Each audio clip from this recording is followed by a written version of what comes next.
Salut et bienvenue sur la chaîne de Complotiste Déléteurs dans un nouvel épisode de mes propres recherches sceptiques pour vous apprendre comment faire vous-même vos propres recherches de façon sceptique et ne pas croire n'importe quoi. Nous allons analyser une publication parue cette semaine qui critique quelques articles de journaux qui indiquent que l'allaitement n'est pas naturel.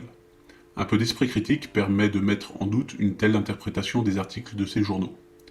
On comprend qu'à la lecture des titres, on pourrait penser ça, mais lire le contenu de ces articles semble nécessaire avant de juger si rapidement les choses.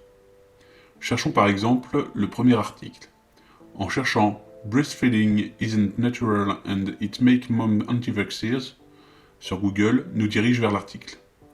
On peut y lire le passage suivant. Allaiter, c'est naturel. C'est un message que les femmes ont peut-être vu sur Facebook ou sur un site web du département de la santé de l'État ou entendu à la radio dans le cadre d'une campagne lancée en 2013 par le ministère de la Santé et des Services sociaux. Mais, selon une paire d'experts, ce type de campagne pourrait se retourner contre vous. Lorsque les services de santé fédéraux et locaux utilisent le terme naturel pour promouvoir l'allaitement maternel, cela pourrait par inadvertance alimenter des inquiétudes concernant d'autres aspects de la santé et de la société qui sont considérés comme non naturels, tels que les vaccins, les aliments génétiquement modifiés et les technologies de procréation assistée, avertissent les experts. Nous ne faisons aucune déclaration contre la recommandation de l'allaitement maternel en général, mais suggérons plutôt que le langage du naturel dans la promotion de l'allaitement maternel est glissant et potentiellement dangereux pour d'autres objectifs de santé publique comme la vaccination, a déclaré Jessica Martussi, chercheuse en bioéthique avancée à la Perelman School of Medicine de l'Université de Pennsylvanie.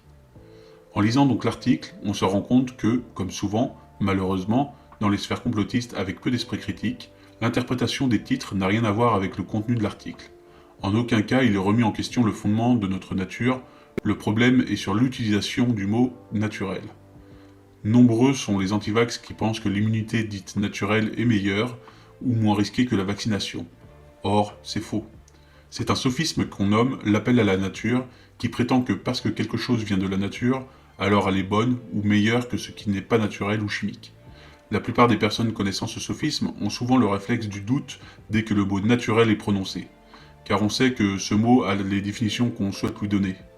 Par exemple, à quelqu'un qui dit que boire de l'eau c'est naturel, bon pour la santé, et que boire un produit chimique ne pourra être que néfaste, on peut tout à fait lui expliquer que l'eau c'est du monoxyde d'hydrogène ou de l'H2O, et que donc c'est un élément chimique. Pour l'allaitement, c'est le même fonctionnement. Le terme naturel est utilisé pour sous-entendre que c'est bon ou meilleur que le non naturel. Or, on aura des situations où l'allaitement, bien que naturel, sera néfaste pour l'enfant. Par exemple, si vous êtes atteint du VIH, il ne faut surtout pas allaiter.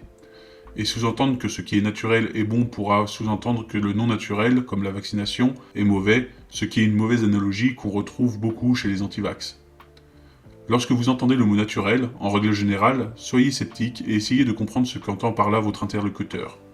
Car c'est souvent un moyen de dire que c'est meilleur, alors que le fait que quelque chose soit naturel n'est pas du tout forcément signe que ça l'est. Voilà comment la méthode sceptique permet de fiabiliser l'information que nous recevons, méthode qu'une fois encore les complotistes n'auront pas suivie et les aura conduits à partager cette désinformation. C'était un épisode de mes propres recherches sceptiques, n'oubliez pas de mettre un pouce en haut si la vidéo vous a plu, de vous abonner pour voir les prochaines recherches sceptiques, et si vous souhaitez soutenir mon travail de défense des victimes d'attaques complotistes et d'éducation à la méthode sceptique, vous pouvez me faire un don sur ma page Utip en description. Merci à vous, et je vous dis à bientôt sur la chaîne de Complotiste Déléteurs.